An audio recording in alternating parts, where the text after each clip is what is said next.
Well, good afternoon, everyone.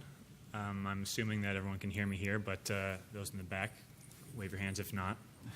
Feel free to come closer as well. We've got a small, intimate crew for this session. I thank you all for coming. I realize that we're competing against some heavy hitters in some of the other panels, including Reginder from the Air Resources Board, who I know is always a popular draw. So, again, appreciate your commitment to the issue at hand here. My name is Will Murtha. I'm a reporter with Argus Media. I cover carbon markets on the West Coast and Canada. And we are here to talk today about new and emerging low-carbon fuel standards. I'm guessing that many of you sat in on the previous session where Corianne and Jim spoke about the well-established programs in California and Oregon. We're here to talk about the hot new things out there. And so those principally are development of the Canadian Clean Fuel Standard, which Nico here will discuss, the Transportation and Climate Initiative that's going on right now in the northeastern states, as well as legislation in Washington state to potentially get a clean fuel standard passed. So without further ado, let me introduce my fellow panelists here. Nico is a managing director at the carbon market advisory firm Clear Blue Markets. He sends out a weekly carbon market update, which I would really recommend signing up for. I rely on it pretty much every Monday to check in on what's going on with the markets. And as I mentioned, he's going to speak to the development of Canada's clean fuel standard. And then immediately to my right, we have Josh Bledsoe, who's counsel in the Environment, Land, and Resources Department at the law firm Latham & Watkins. Some of you may have caught his workshop yesterday, and we've brought him back again by popular demand. And he's going to speak a little bit to the lessons that states or regions contemplating a clean fuel standard might learn from California, and touch a little bit on what's going on with the TCI, as it's known, the Transportation Climate Initiative in the Northeast. So without further ado, Nico, I'll turn it over to you. Perfect. Thanks a lot, and thanks for the invitation. So I'll speak about the Canadian Clean Fuel Standard and some of the similarities with the California system and the Oregon and the British Columbia ones. So just starting here, so a very unique thing about this Canadian system is that there's going to be three streams. A first stream will be the liquid one, so that's the one you currently have in California, but there'll also be a gaseous one and a solid one, so gases and coal and other fuels will also be covered by this new system that is being implemented. So there's a technical regulatory paper that was published in December, and the expectation is that there's going to be a final regulation in 2020 for the liquid stream, and that the system will start in 2022. And for the gaseous and the solid ones, that will be 1 year later in 2023. So yeah, it works it's very similar to other systems, clean fuel systems. The target is to reduce 30 million tons of CO2 equivalent by 2030, and that comes back roughly to a 12% reduction in emission intensity for the liquid stream, because that's the largest one. So that's a bit of the design on what fuels are covered and the timing. How does that work? So you do have credits and debits, and the debits here are called excedents. And you normally then look at the carbon intensity, and the same way than other systems, they look at that in gram of CO2 equivalent per megajoule. And then you calculate, based on all these debits, what is your compliance obligation. And in order to comply, there's several options. So I've got here those three main options. The first category is essentially offsets on upstream emissions. So you could think about flaring projects on oil fields, for example. So that would be the first category, essentially like very similar to a carbon offset. Second category would be blending biofuels, so renewable diesel, biodiesel, ethanol. And then the final one is what they call switching, so an example here would be, for example, EV, electrical vehicles, and the emission reduction due to usage of electrical vehicle. But you could also think about switching, for example, from coal to gas or from gas to biogas, for example. This type of project would also apply in this third category. So how will that work? So as I said, there'll be several streams, and that's pretty unique in this system. You'll also be able to trade between the different streams. So you'll be able to use 10% of your debits from other streams. So you'll be able to use, for example, gas credits up to 10% of your compliance obligation if you're a fuel company, for example. And then the credits will not expire. You'll be able to bank those credits. You'll also be able, if you're not able to comply with for 10% of it in the coming 2 years. And they're also considering some mechanism for the upside to prices. So looking at, for example, ceiling of $200 as well, and some kind of fund where the money will be reinvested in essentially emission reductions. And finally, there'll be early credit generation from the start, so from the regulation, the moment the regulation is published, so that would be in 2020, while the system starts in 2022, so you'll be able to get some early credits for any project implemented. So that's a bit on the trading. And then here I had some examples to show you a bit of the differences between different systems. So you see here on the left side the CFS system. So I'm looking here at EV charging and how that's considered and who's getting the credits. In the CFS system, that will be like the distribution utility for everything that has to do with domestic power usage for EVs. And that's very similar to what you see in the LCFS or in the British Columbia system. And then there's some differences. For example, on the public or the private or commercial ones, the network operator will be able to generate the credits, and not only the distribution utility. And that's also a difference with British Columbia. A lot of lessons I think have been learned in Canada from the British Columbia system, and the fact as well that there's been a lot of issues with creating these credits for EV usage. So that's something that they're looking into as well. And then what happens in this example with the revenue under CFS, they are looking at using a minimum percentage of the revenue, like recycle it in the helping the usage of EVs, and that's pretty similar to what we're seeing in LCFS and the British Columbia example as well. So you see a lot of similarities between all these systems. They're not reinventing anything here. They're trying to use the lesson learned from the California example, the British Columbia example. And again, here what is very interesting, I find, is the fact that there'll be 3 streams and how these different streams will interact with each other. So that's what I had for this introduction on the CFS system. Okay, great. Josh, do you want to take it away, and then we can circle back and open it up to questions from there? Yeah, that sounds good. And hi, Josh Bledsoe from Latham & Watkins, and I actually have a lot of questions for Nico. Now, after hearing the Canadian overview of the Canadian program, a lot of similarities, but also a lot of interesting differences, and I wonder if those choices were made intentionally or just a different perspective. Or anyway, so I think there's lots to talk about there. Yeah. So let me get the headliner out of the way first. So we were going to talk about the TCI, the Transportation Climate Initiative, put out by the RGGI states. It's actually been around for 7 to 9 years, I believe, but now they're getting to the point where they're looking at regulating essentially transportation fuels and the emissions from transportation fuels. And so first, maybe a bit of background. So the states that are involved, and I'm going to read this so I don't get it wrong: Connecticut, Delaware, Maryland, Massachusetts, New Jersey, Pennsylvania, Rhode Island, Vermont, Virginia, and the District of Columbia.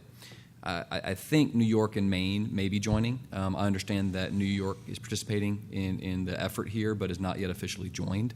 But suffice it to say, it's a pretty large area, right? We're talking about these states are comfortable with the power sector cap and trade program they have now RGGI, the Regional Greenhouse Gas Initiative, and this is sort of would be step 2 in looking at a different sector and capping emissions from a different sector. Now, to be clear, so far we have not heard that this would be a low-carbon fuel standard program or type of a clean fuel program, right? In fact, it looks like it's trending right now, and again, we're very, very early, but it looks like it's trending towards more of a parallel cap and trade program. And parallel being a very intentional choice of words. The idea being that you'd have the power sector program, RGGI, operating completely independently from the fuel sector TCI program. And with, I think, the idea that you would not have any overlap between the programs, you could not trade between the different types of emissions. I think that at this early stage, and during the workshop stage, there's a very important workshop coming up on April the 30th, where they're covering essentially everything, right? Every type of project program design issue you could think of, because no decisions have been made, at least publicly yet. And they're also herding cats, right? Because each state has its own environmental agency, and they're each going to have their own view on how to do things, and each state has its own concerns and things like that. So it's probably a very difficult thing to put together in the first place. But as of right now, I think they're thinking maybe the easiest thing to do is let's not rock the boat on the RGGI program, because that seems to be working, and low-cost way of reducing emissions in the power sector, and so maybe have a parallel program.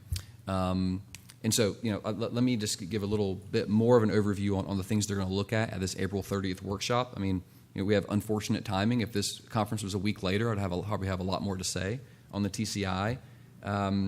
But so there's going to be a few different panels, and they're going to cover things which fuels are covered, right? So in California, you're essentially covering gasoline and diesel. And of course, in the Canadian program, you're covering a lot of other fuels, gaseous fuels and solid fuels eventually as well. So I think there's a question there about what fuels are going to be covered.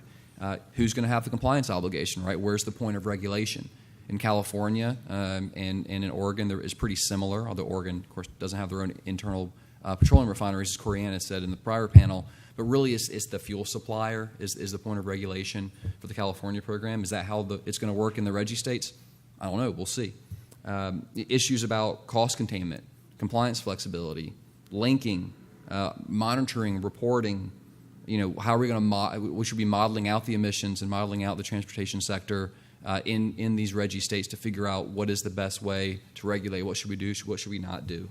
And then, of course, there's the overlay, as we see, is already a very big, important consideration in California with environmental justice.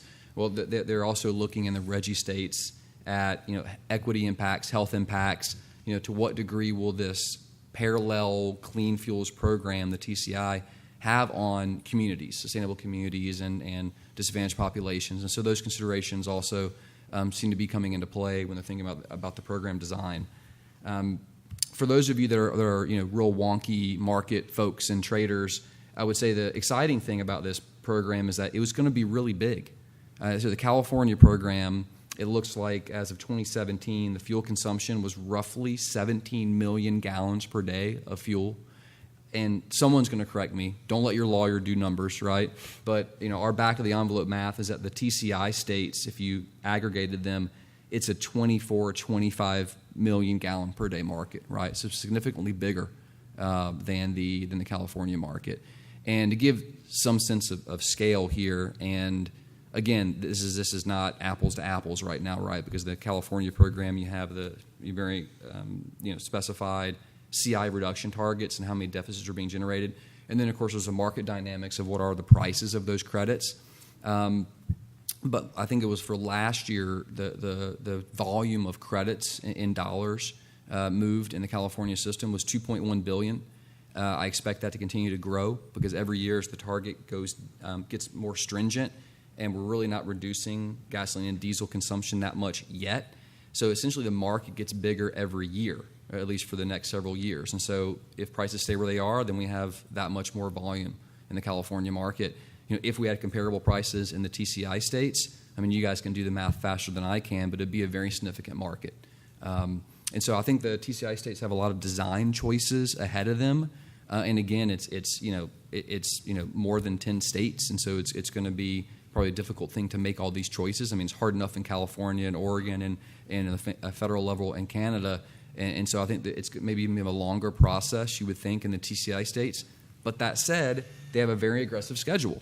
They would like to have all the workshops happening April and May for stakeholders, June and July, some modeling and policy analysis, August and November, the state leadership. They're going to try to get, evaluate all of the input they'll get over the course of 2019. And then in December of this year, and this sounds really aggressive to me, maybe others think it's not, but it sounds really aggressive. But by December of this year, to release publicly a finalized regional low-carbon transportation policy proposal. And if they hit that, that'll be amazing. I suspect it may slip. Maybe others are tracking closely. I know Justin from IATA's here, and he tracks it very closely as well. But that's the aggressive schedule they set for themselves. Lots we could discuss on this, but one initial takeaway from the folks that I've been talking to is if you're in the RGGI states and you have a power sector cap and trade program, you have a fuels program, and let's say it's a broader fuels program. I mean, I don't think that's what they're considering, but what if they did something like the Canadian program where you're looking at other types of fuels, so gaseous and solid? It starts to look a lot like a comprehensive economy-wide cap and trade program, right? And so, immediately start thinking, well, why are we not linking these programs? Why set up parallel programs in the RGGI states? Why not have them one program? If we have one program, why not link them to WCI, right? So there's a lot of interesting things happening here, but I think that RGGI states must be looking for sort of the incremental progress. Let's tackle the transportation sector. It's the hardest nut to crack in terms of reducing emissions, at least in the United States. And so I think maybe sort of this incremental policy progress is what they're looking to do. Great. Josh, I also want to apply you with some legal questions, since you're our resident lawyer here, about the legal landscape affecting the existing California and Oregon programs. Sure.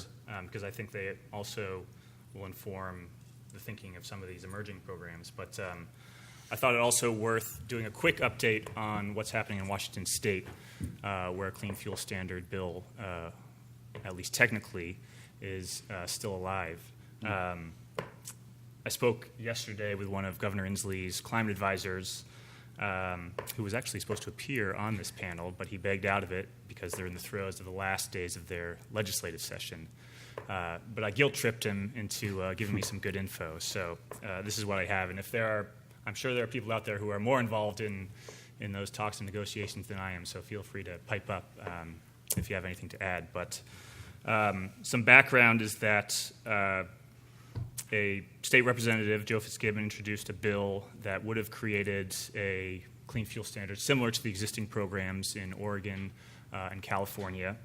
It was passed by the House last month and got through the first Senate committee before it came to a stop in the Senate Transportation Committee, which is chaired by a Democrat named Steve Hobbs, who held up the bill, as I understand, out of concerns about how it would affect his transportation budget. So the timing is quickly running out to pass anything. Again, the legislative session ends Sunday. I was told the governor, if he really wanted to, could call the legislature back to session, but I think that's a bit of a remote possibility. The Transportation Committee met yesterday, which I think may have been the last and best opportunity to come up with any sort of compromise deal that would have satisfied Hobbs. But again, Inslee's advisor assured me that the bill is still alive, even at this late stage. But my sense is that Washington, at least for now, is likely to remain the only state on the West Coast without a clean fuel standard program of its own. So that's what I've got on Washington. Does anyone have any additional intelligence? Because I'd love to hear it. So if it doesn't pass, apparently the air quality management district around Seattle has decided that they're going to pass their own LCFS? Correct. Yes. Yeah, I believe it's a four counties, which comprise a pretty significant portion of Washington State's population. Right. So they have said that if a bill does not pass this year, we are going to push ahead and try and do something of our own by the end of this year. So we'll see how that proceeds.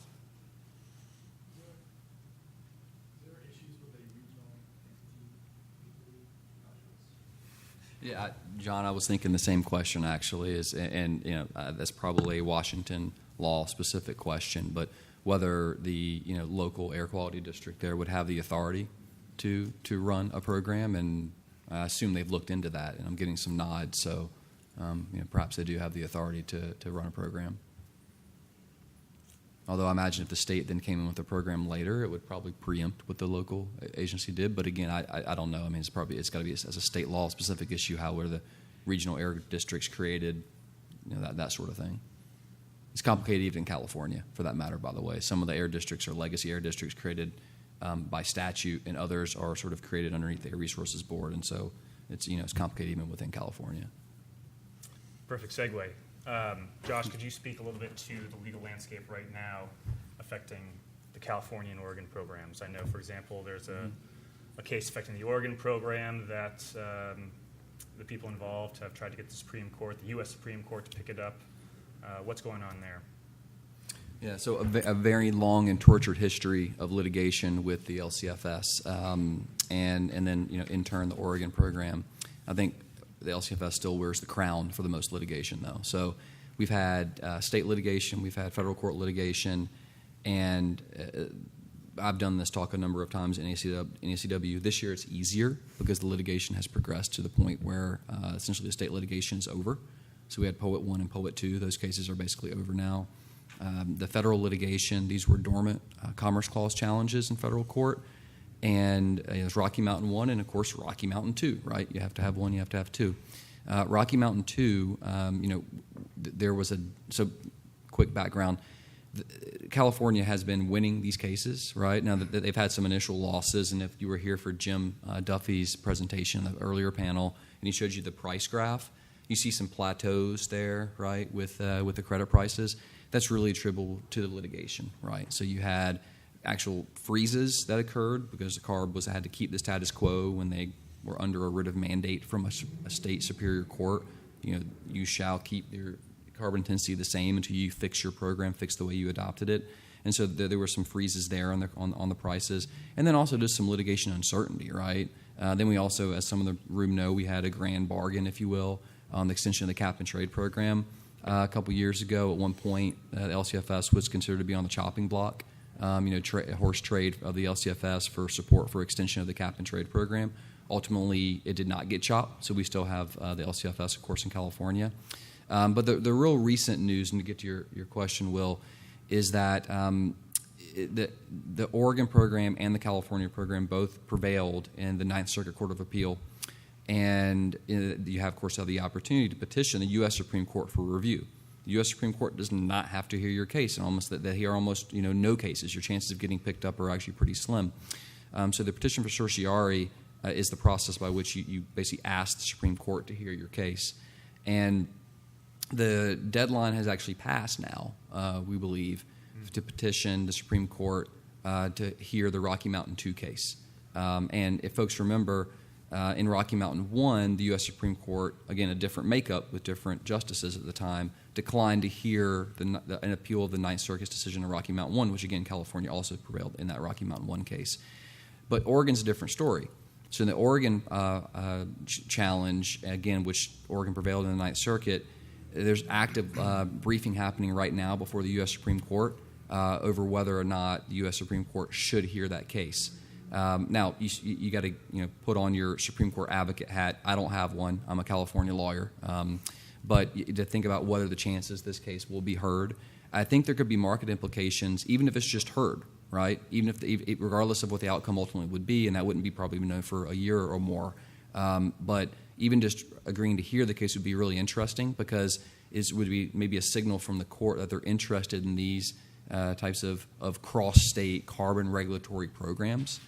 And, there's long been a thought that the California cap and trade program could be vulnerable to a dormant Commerce Clause challenge, right? They regulate imported power. Is that point of regulation appropriate? Are they regulating out-of-state activity impermissibly? So, if the Supreme Court agrees to hear this case, it's going to have some ripple effects. Of course, most directly for the Oregon program, but maybe for the California program, although a new lawsuit would have to be brought since the federal litigation in California is over. And then maybe also for the California cap and trade program. So something we're watching very, very closely. And, I think we'll probably hear within the next month, I think, whether the court wants to take the case. Okay. You may have already answered this question, but I'm going to ask it anyway because this is how I'm going to tie it back to the panel session here about emerging programs. Do you think we're at a point, given the history of these various legal challenges to the California and Oregon programs, where other states and regions can now pretty much move forward confidently knowing these programs will likely survive lawsuits, or is it going to be kind of a case-by-case, state-by-state basis? Well, yeah, I would say it would be state by state. Of course, when you have state law issues, right? I mean, California has a Environmental Quality Act, which is fairly unique, and the litigation that was filed against the California program, they were really CEQA cases, and so they can't really read too much for other states or jurisdictions into that litigation. But the federal litigation, yes. So I would say, let's say, for example, the Supreme Court declines to hear the challenge to the Oregon program. If that happens, I think it certainly has lessons for other jurisdictions, whether they're looking at cap-and-trade programs or low-carbon fuel standard programs or any type of carbon regulation where maybe you're reaching beyond the borders of your state. And so, I'd have to think that if the court declines to hear the Oregon challenge, then, I don't know if you'd ever sort of be safe, if you will, right? I don't know if there's a safe harbor there without a Supreme Court opinion on point. But I do think that folks should be watching closely on these design issues to avoid running afoul of the U.S. Constitution. Okay. Let me broaden it a little bit beyond just the legal realm, and that way we can get Canada back in the mix here. What lessons do you think California and Oregon's experience, what lessons do you think those states can impart on TCI, Washington, other areas that are contemplating these types of regulations? Well, I mean, it's a great question, and I know Jim and Corey are here in the room, and so I understand that they've been having discussions with the folks on the federal level in Canada about the program, and I'm certainly that they've learned different things about the design of the programs and what you should do, what you shouldn't do. I would say that it seems like, and Nico, maybe I'll flip this to you, is it seems like the Canadians have taken some lessons from what's happened. Things they like, things they don't like in the Oregon and the California systems. One thing I think it is particularly timely to talk about, and of course Jim touched on it briefly, is the cost containment mechanism and the current staff concept for capping prices in the private market at the same prices as the CCM, and then also advancing credits, if needed from future residential EV charging. And so, I see that there's sort of a cost containment mechanism built into the Canadian program, at least as it's currently envisioned. And again, I guess the regs haven't come out yet or haven't been proposed. Yeah. But I'm curious. Do you know how closely the regulators there are looking at because it looks similar in a lot of ways, but there's some significant differences. How closely they're looking in this case, they're even talking about a fund, right? So like you'll be paying into a fund, and then that will be reinvested in the economy somehow. So so I guess that's a bit. Yeah, similar to what you'll see in cap and trade with the ceiling, right? Yes. Where the money will be reinvested. So that's something they're looking at seriously, certainly. But it would not be creating new credits. Instead, it would just be almost like a compliance payment you would make as opposed to getting... Yeah, that's my understanding at least, yeah. Mm-hmm. So it's like very similar as well to the carbon pricing system that they're implementing as well at the moment, where basically if you can't buy allowances or offsets, then you pay into a fund, and then this fund is reinvested in the economy or in projects as well. And of course, that's similar to what we see in California as well, right? With electric utilities, needing to invest the money they get from consigning their credits, and then using that revenue to further EV uptake, EV adoption. So it seems similar, so sort of a symbiotic relationship there, where it continues to flow and get more EVs on the road. I'm curious though about why 10%. And sorry, Will, I'm taking over the question. Go for but it. why? But why 10% for the trading between the different types of fuels? So that's I don't know how they came up with 10% really. It looks very random to me, and everyone is like, there's been a lot of comments to increase the 10%. It's I don't know. Like to me as well. Like if you look at the size of these different streams, the gaseous and the solid streams are going to be much smaller, and there won't be much trading. So you may as well, if you want to have different streams, link them completely together, so it creates a bigger market and a more liquid market. I really don't understand either way they would do that really, but that's so far what they're looking at. I'm curious too. Do you have any sense? We've talked a lot about California, Oregon, but we should also mention, I'm sure those who are in this room already know, that British Columbia has had its own low-carbon fuel standard for a number of years. Why did the federal government not just basically take what British Columbia is doing and apply that? I know I've spoken with some of the regulators in British Columbia who are watching this process a little bit warily and have already said pretty much no matter what the federal government does, we're going to keep our own low-carbon fuel standard. Yeah, so the interaction between these systems is going to be very interesting to see what will happen. I think the first difference is the target. So in BC, you also have this 20% reduction by 2030 target, while the Canadian system has only 12%. So that's the first difference, I would say. More ambitious than... the Canadian system is less ambitious. And then, why wouldn't they take the design of the British Columbia system? That's an interesting question. I'm not sure why. I also think that the fact that they wanted to add the gases and the solid streams as well may explain that. Yeah, somehow. Got it. I've got some more questions, but why don't I open up to the audience here? Because I'm guessing, given the sort of uncertain nature of a lot of these programs, that there are some questions out there. So we'll start with you. I saw your hand first. So I think in previous versions of the CFS, there was not a plan to include indirect effects in the calculations. Is that still the case? Sorry, what do you mean exactly by indirect? Indirect land use change in terms of calculations. Yeah, that my understanding is it's still the case, but it's like the tool to calculate these carbon intensities or these pathways is still being developed. So that's also something interesting, is that they're going to have their own carbon intensity calculation. So BC has its own, California has its own, and they'll have their own as well, with some differences as well. I know that irked the BC crew a little bit as well. And as I understand it, correct me if I'm wrong, Nico, I believe Canada has said that we're going to circle back to this question of factoring in indirect land use change at a later time. So more to come there. Yeah, it seems that the decision to not include indirect land changes is based more on the speed that they want to move with the regulation rather than not having an interest in including them. You could be right, yeah. I mean, they've already delayed the rollout of this regulation before, so they may be looking to avoid having to do that again.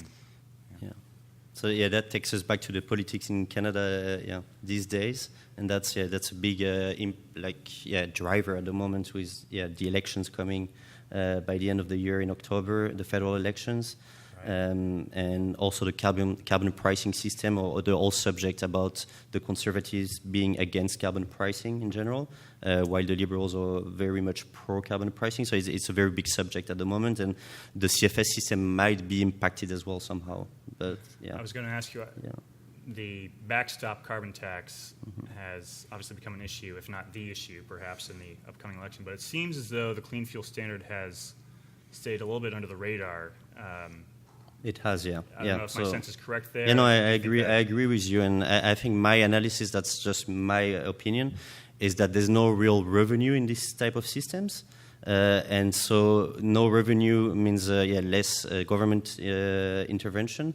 And my impression is also like the ethanol sectors or like the agricultural sectors would be supported by the CFS system. So that's more like normally, I would say a population that would vote Conservative.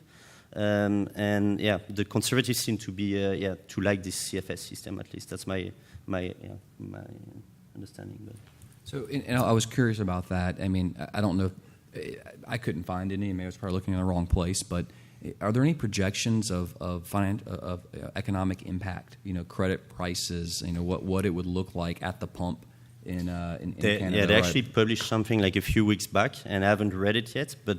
I think what the expectation is that the targets are lower than the other systems, the California or the Oregon system, and so they would expect to see lower prices. That would be my that's what I would believe as well. But I haven't looked into it, but I can't really answer you. But is the assumption that the entities with the compliance obligation, the ones that would have the exceedances and will need to buy the credits, is the assumption they would just pass that cost through to the fuel consumer? Yes. Yeah. Okay. certainly, yeah. Yeah, as a result of my area of coverage, I've started following a lot of Canadian politicians' Twitter accounts, such as my life. And it was quite striking when the backstop federal tax went into effect. You saw all the conservative politicians taking photos of themselves at gas At pumps. the pump, yeah. saying- That flooded my Twitter as well. Yeah. So you have to wonder if, as the clean fuel standard goes down the road, if that will similarly get on their radar. But Yeah, yeah. could potentially be, but then you'll have the elections by then, and yeah, I think the subject will change. I mean, now it's a very important subject because they want to get elected, but once they get elected, they may change stance as well. Yeah, regarding all these issues, I think. Yeah. Okay. So it's, Justin.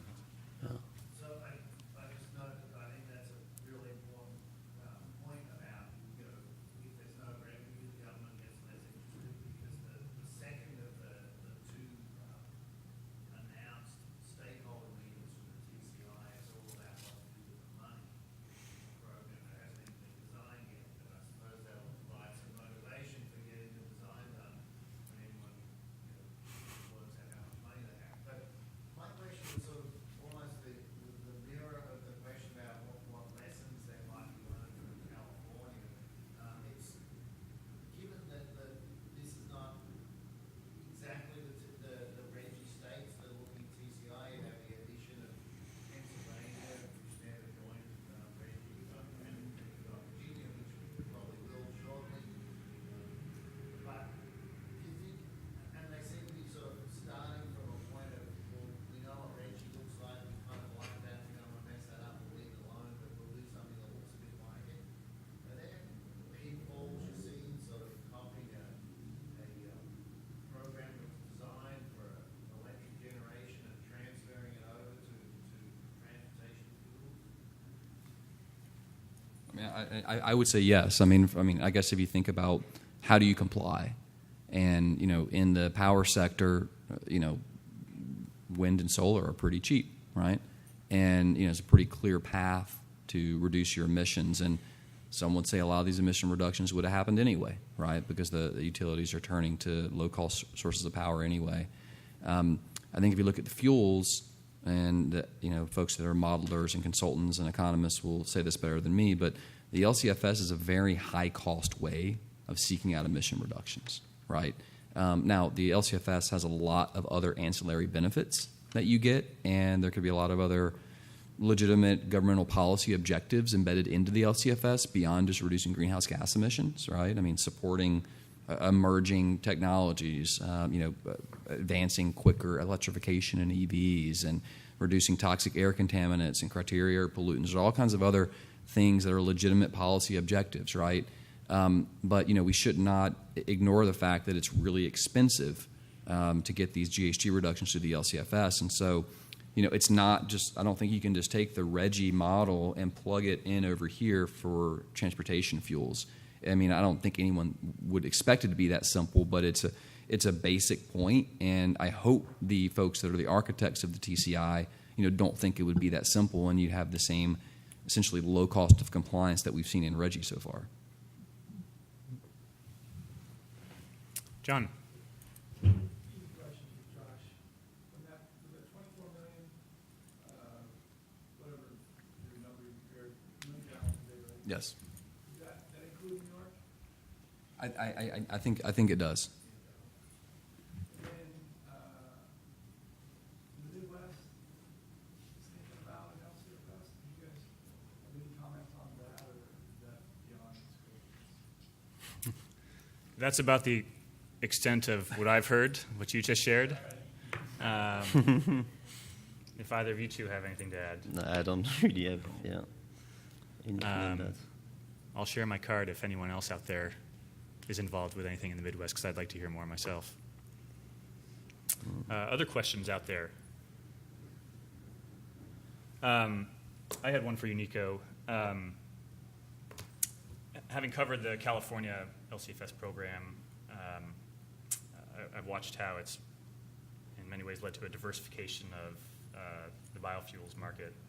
Early on the program, when it started back in 2011, it was really ethanol, biodiesel, and I think fossil natural gas that generated most of the credits in the program. And now you see proliferation of all these other fuels, renewable diesel, Diesel, yeah. electricity on the rise. Can you give us a sense of kind of what the market for alternative fuels looks like in Canada now, and how you might expect it to change? Do you think it would follow a similar path, or is it already there? With respect I mean, to yeah. comparing I to mean, California? it depends on the targets really, and how can they get to the targets. There's already some requirements, minimum amount of ethanol and biodiesel, for example, in some of the provinces in Canada. So that's the first thing. And yeah, I would imagine something very similar. The only problem I would see on the renewable diesel side is that there's not that much supply in North America at the moment. And I'm not sure they'll be able to compete against higher price California or Oregon or British Columbia. So that might be an issue for their targets, actually. Yeah, because that always comes back to linking or not linking these systems to me. At the end of the day, to get those credits, they kind of linked anyway indirectly because of for example, the renewable diesel will go where the price is the highest, I would imagine. So they kind of linked indirectly at the end of the day. Yeah. Got it. Yeah. Can you also speak? You spoke to some of the compliance options and how offsets are involved. I know Ontario took a bit of a hit, at least in terms of the offset market, when Ford was elected and decided to scrap their cap-and-trade program. What potential does development of this clean fuel standard have for kind of perhaps reinvigorating the offset market? So actually on the federal side, on the backstop program, they're actually going to start taking over a lot of the work that was done in Ontario to develop their own offset program. So there's some of the work will be taken over by the feds on that side, and then you'll see this parallel system with this upstream offset created that will come up. So that might be good for the offset market in general, I would imagine. Yeah. Okay. So, Other questions out there? So yes, go for it.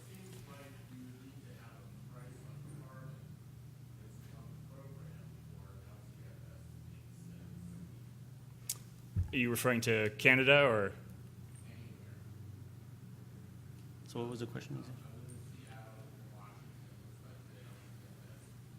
The question was, for those who didn't hear it, it seems like you would have to have a price on carbon for an LCFS to make sense. Any reactions?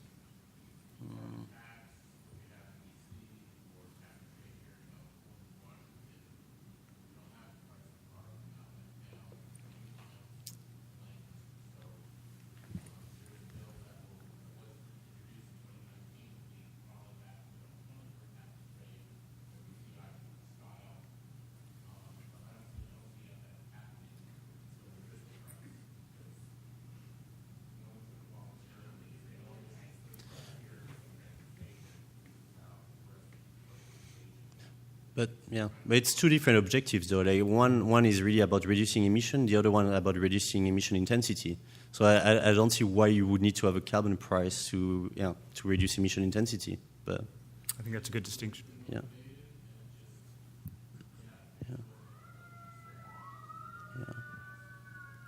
I would also point out that, Corianne, correct me if I'm wrong, Oregon does not have an economy-wide price on carbon, although they're moving in that direction. They're considering a bill, and yet have had their clean fuel program in place for a couple of years now.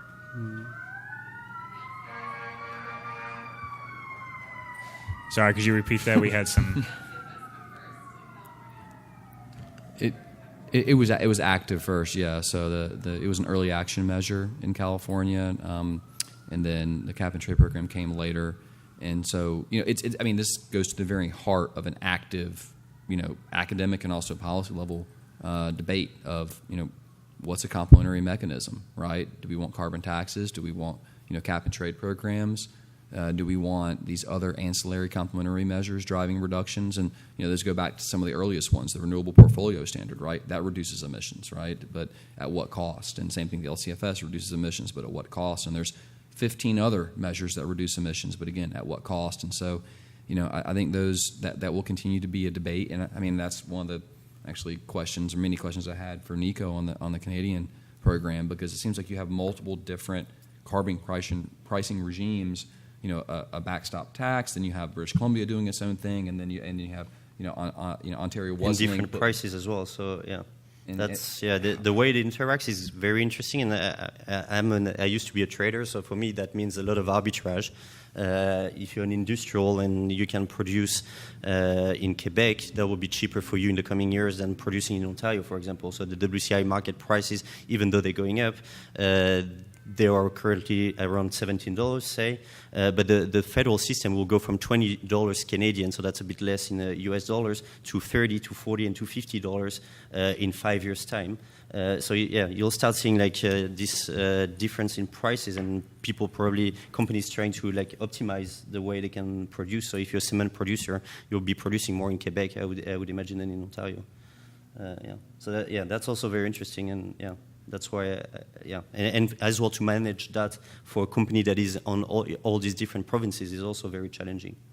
Yeah. I'm curious too, do you have any sense of what sort of reaction the proposal's gotten from those who would be regulated or involved with it? In other words, the refiners, the biofuel producers. Are they on board with this? Are refiners fighting it tooth and nail? Is it still too early in the game? I would say they're on board with it, yeah.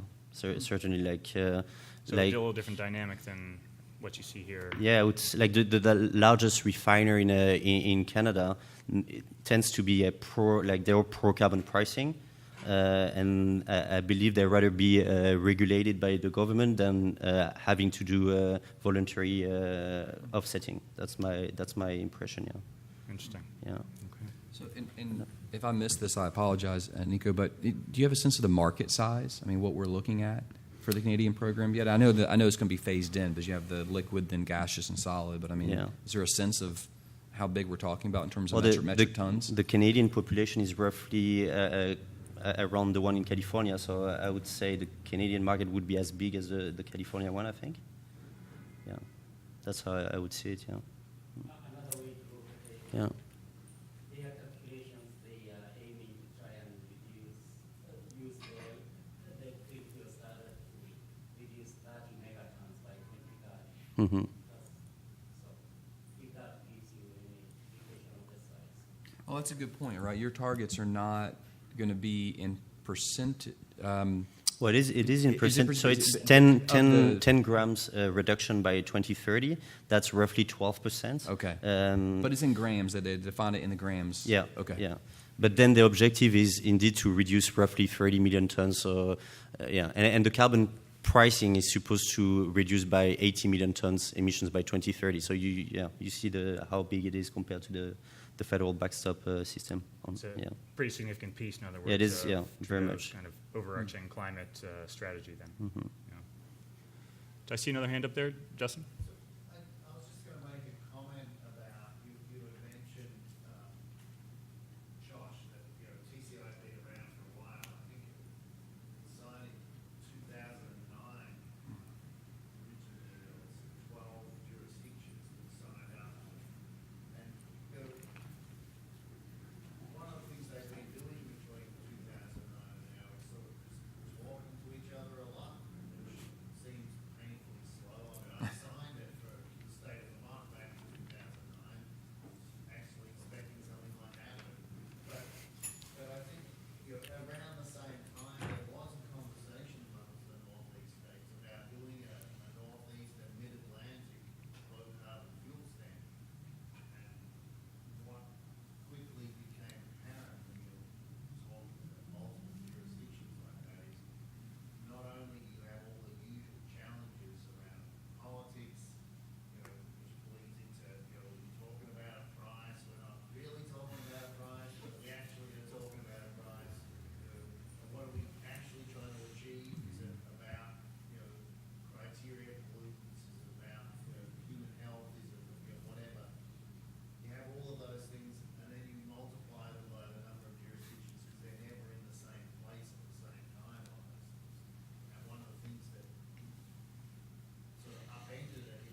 You're saying that the talk will have not been for nothing then, it's near decades worth. All right.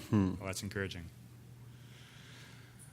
Other questions out there in the last few minutes that we have remaining?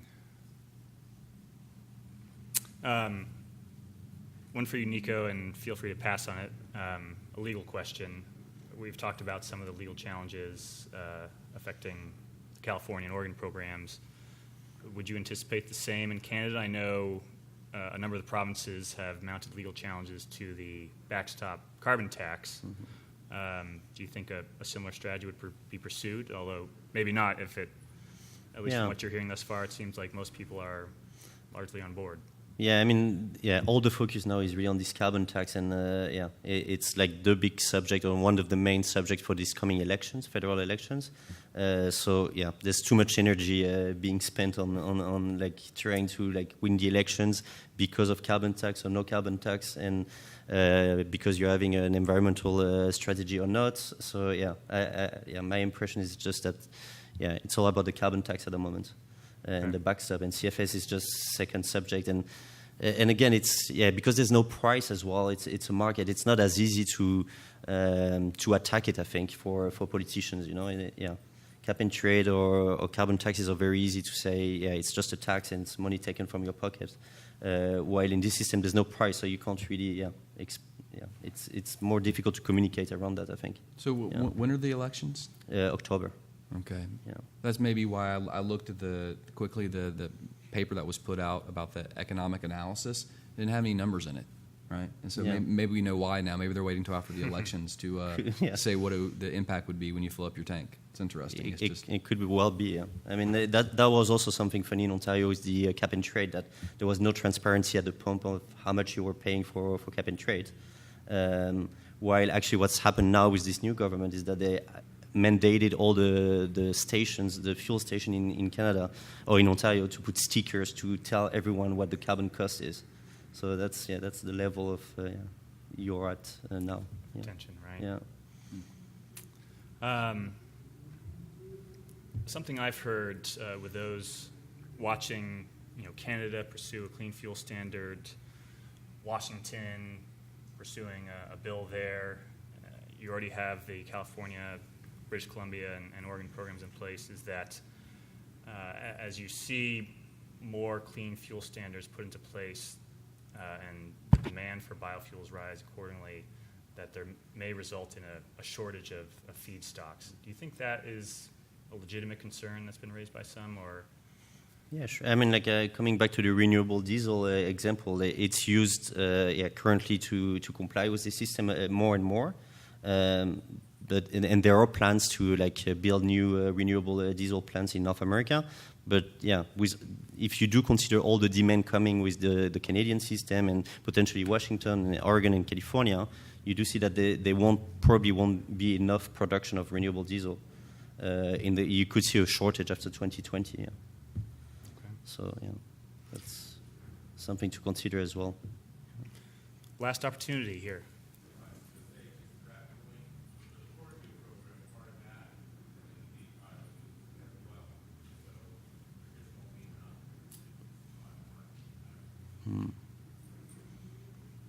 So then you're hoping that EVs will, fill the gap. Really, that's I think all eyes on EV. Yeah. All right. Well, stay tuned because there's a lot coming up here. We've got Washington by Sunday determining whether or not they're going to move ahead with their clean fuel standard bill and come up with some sort of package. TCI workshop coming up, is it Tuesday? The 30th. The 30th. And then Canada pushing along. Remind me again, when is the next sort of important deadline for that program? Final regulation is 2020, but there'll be some, first draft, I would say, in the summer 2019 or spring of 2019, so pretty soon. Summer, okay. Yeah. So there you have it. I'd like to give a hand for our panelists here, Josh and Nico. And thank you for all the great questions. Thank you.